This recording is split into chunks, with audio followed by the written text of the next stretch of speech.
Hello students, आज हम घर्षण पर आधारित क्वेश्चंस पढ़ेंगे, न्यूमेरिकल क्वेश्चंस। ये आपके बोर्ड एग्ज़ाम में भी आते हैं। तो देखिए, इसमें 2 टाइप्स के क्वेश्चन होते हैं। पहला जो टाइप होता है इसका, वो होता है क्षैतिज तल या समतल पर आधारित प्रश्न।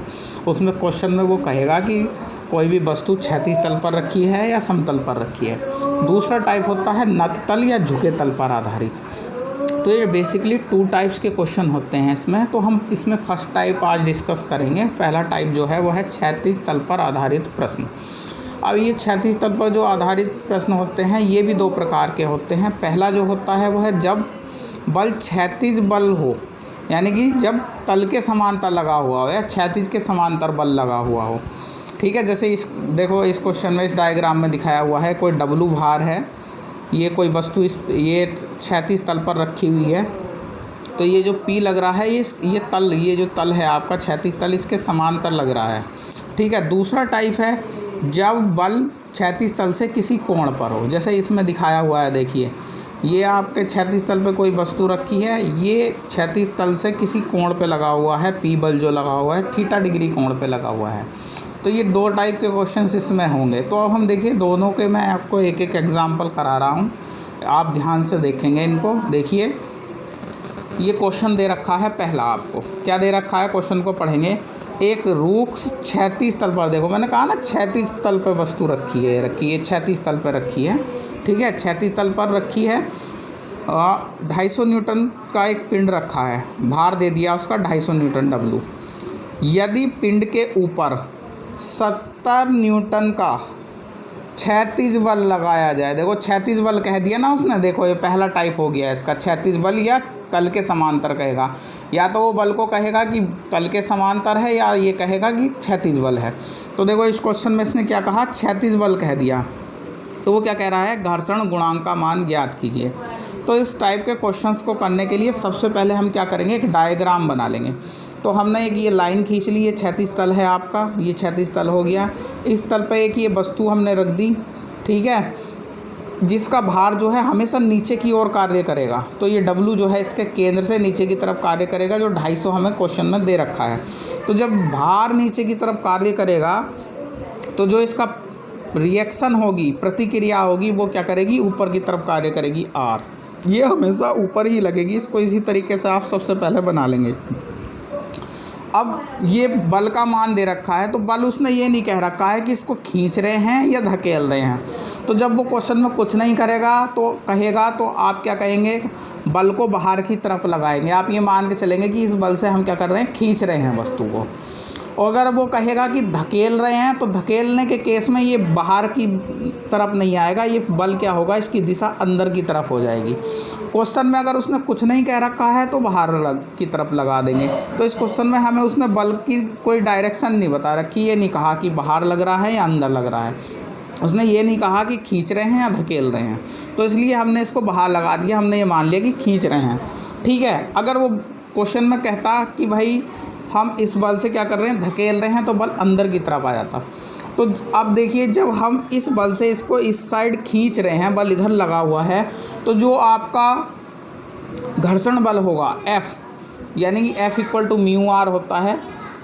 ये हमेशा आपको पता है बल की दिशा के विपरीत लगेगा। अगर बल इधर लग रहा है तो इसकी दिशा इस साइड होगी, विपरीत होगी। तो अब हमने ये डायग्राम बना लिया। अब इस डायग्राम से हम इसको आगे सॉल्व करेंगे। तो देखिए, आप इसको सॉल्व करेंगे हम अब। तो देखिए, इस डायग्राम में सबसे पहले क्या है, R बराबर क्या हो गया, 250 हो गया। ठीक है, तो R बराबर 250 हो गया। ठीक है। दूसरी इक्वेशन से μr = क्या हो गया, 70 हो गया। अब हमने R का मान यहाँ पे पुट कर दिया, फिर μ = ये यहाँ से 0.28 निकल के आ गया, ये आंसर हो गया। ठीक है, ये पहला टाइप इसका कंप्लीट हो गया, जब बल क्या होगा, क्षैतिज बल होगा, या क्षैतिज के समांतर होगा, या तल के समांतर होगा। अब इसका दूसरा टाइप देखेंगे। दूसरे टाइप में देखेंगे, देखिए क्वेश्चन दे रखा है आपको, ध्यान से पढ़ेंगे। 100 न्यूटन भार वाला एक पिंड एक रूक्ष समतल पर रखा है। ठीक है, 100 न्यूटन भार का ये पिंड एक रूक्ष समतल पर रखा है।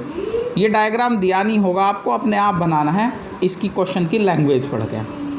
ठीक है। समतल पर पिंड को धकेलने के लिए, देखो इसने धकेलने कह दिया, मैंने क्या कहा था अभी बताया था आपको, अगर क्वेश्चन में कुछ ना दे रखा हो, उसने खाली ये कह रखा हो कि बल लगा हुआ है, तो बल को हम बाहर की तरफ लगा देंगे। मगर अगर उसने कह रखा है कि धकेलने के लिए, तो बल को अंदर की तरफ लगाएंगे, और खींचने के लिए कह रखा है तब भी बल बाहर की दिशा में लगाएंगे। तो धकेलने के लिए 30 न्यूटन का बल क्षैतिज से, देखो क्षैतिज से कोण पे दे दिया, अब क्षैतिज से या तल से कह देगा वो, पर नथ लगा हुआ है, पर्याप्त है, घर्षण गुणांक का मान ज्ञात कीजिए। तो हम सबसे पहले वही करेंगे, इसमें डायग्राम बना लेंगे। तो देखिए एक ये हमने क्षैतिज तल ले लिया, ये क्षैतिज तल ले लिया, इस तल पे हमने एक ये वस्तु रख दी, ये वस्तु रख दी, ठीक है। अब इस वस्तु में सबसे पहले वही करेंगे, हम ये लाइन खींचेंगे, इसका भार हमेशा नीचे की तरफ कार्य करेगा, 100 न्यूटन दे रखा है, भार लगा दिया हमने ये 100 न्यूटन का। प्रतिक्रिया आर जो होगी वो ऊपर की तरफ कार्य करेगी। सबसे पहले आप ये दो चीज़ लगाएंगे, उसके बाद अब बल लगाएंगे। तो बल वो कह रहा धकेलने के लिए कह रहा है, और क्षैतिज से 30 डिग्री कह रहा है। तो हमने क्षैतिज से, ये देखो ये क्षैतिज है, ये क्षैतिज है, ये क्षैतिज के समांतर है, तो ये भी क्षैतिज ही होगा। इस क्षैतिज से 30 डिग्री के कोण पे हमने बल लगा दिया। 30 डिग्री कोण, देखिए ये 30 डिग्री कोण है, 30 डिग्री के कोण पे ये बल हमने लगा दिया। अब क्या है कि बल धकेलने के लिए लगा रहे हैं, तो मैंने आपको पहले भी बताया है ये चीज़, धकेलने के लिए इसको अंदर की तरफ लगा देंगे, ठीक है। इस बल को हमने, ये देखिए ये 30 न्यूटन का बल जो है, ये 30 न्यूटन का बल अंदर की तरफ लगा दिया। अब क्या है, ये बल आपका जो है अपनी नॉर्मल अक्ष, एक्स अक्ष से, यानी कि क्षैतिज से 30 डिग्री का कोण बना रहा है। तो जब भी कोई बल अपनी नॉर्मल अक्ष से कोण बनाता है तो वो दो घटकों में टूट जाता है, ठीक है। एक घटक होता है उसका साइन घटक, एक कोस घटक। तो देखिए ये बल अपने, ये क्षैतिज है, ये इसका क्षैतिज है, ये क्षैतिज, इस क्षैतिज से ये बल जो है ये इस तरीके से 30 डिग्री पे लगा हुआ है, 30 न्यूटन का बल, ये 30 न्यूटन का बल लगा हुआ है 30 डिग्री पर। तो ये दो घटकों में हमने तोड़ लिया। जो बल के साथ घटक होगा वो कोस होता है हमेशा, तो 30 कोस 30, ठीक है, 30 कोस 30, और दूसरा घटक जो होगा वो साइन घटक होगा, 30 साइन 30। इस तरीके से इसको तोड़ लिया। अब देखिए बल अगर अंदर की ओर है तो इसके घटक भी दोनों अंदर की ओर आएंगे। जैसे देखिए ये घटक अंदर की तरफ आया, ये घटक जो है अंदर की तरफ आया, ऐसे ही हमने इसमें किया है। देखिए ये घटक अंदर की तरफ है, ये घटक भी अंदर की तरफ है। अगर बल बाहर की तरफ होता, अगर वो क्वेश्चन में ये बोलता है कि धकेलने की बजाय वो कहता खींचने के लिए पर्याप्त है, या वो कुछ नहीं कहता, बस ये कहता कि एक बल लगा हुआ है 30 डिग्री कोण पर, एक बल लगा हुआ है, तो हम इस बल को यहाँ बाहर की तरफ लगा देते। इस तरीके से बल को बाहर की तरफ लगाते तो इसके ये जो घटक हैं दोनों, ये भी बाहर की तरफ हो जाते, ठीक है। अब क्या करेंगे, देखिए अब हम इक्वेशन बनाएंगे। पहले ये वाले इस तल पे जो बल लग रहे हैं इनको ले लेंगे। तो देखेंगे, देखिए सेम डायरेक्शन में जो एक दिशा में जा रहे हैं उन्हें प्लस लेंगे, जो विपरीत दिशा में जा रहे हैं उन्हें माइनस ले लेंगे। तो देखो आर को हमने प्लस लिया, आर ऊपर की तरफ जा रहा है, तो जो बचे हुए दो बल हैं वो इसके विपरीत हो गए, तो दोनों माइनस ले लिए। तो देखिए आर माइनस 30 साइन 30 ये एक बल लगा हुआ है, और माइनस 100 ये लगा हुआ है, इक्वल टू 0। इनका सम यानी कि इनका योग, इन बलों का योग हम 0 के बराबर रखेंगे, ठीक है। अब हमने क्या किया, साइन 30 की वैल्यू यहाँ पे रख दी, ये वो हो गया, यहाँ इसको सोल्व कर लिया, ये इधर जाके प्लस के हो जाएंगे, तो आर बराबर 115 न्यूटन आ गया। अब हमने ये बल ले लिए थे, ठीक है, ऊर्ध्वाधर बल ले लिए थे। अब क्षैतिज बल लेंगे। क्षैतिज पे जो बल लगे हुए हैं ये नहीं लिया जाएगा अब, क्योंकि ये दो घटकों में टूट चुका है, तो इसके घटक ही यूज होंगे, ये नहीं ये यूज होगा। तो अब हम यहाँ देखेंगे, देखिए अब ये म्यू आर हमने लगाया है इसमें, इस डायरेक्शन में लगाया है, ठीक है। उधर वाले क्वेश्चन में इस डायरेक्शन में लगा हुआ, तो मैंने आपको बताया है ये हमेशा बल की विपरीत दिशा में लगेगा। तो बल इधर लगा हुआ है, इसमें बल इधर की तरफ धकेल रहा है, तो ये इधर की तरफ धकेलेगा।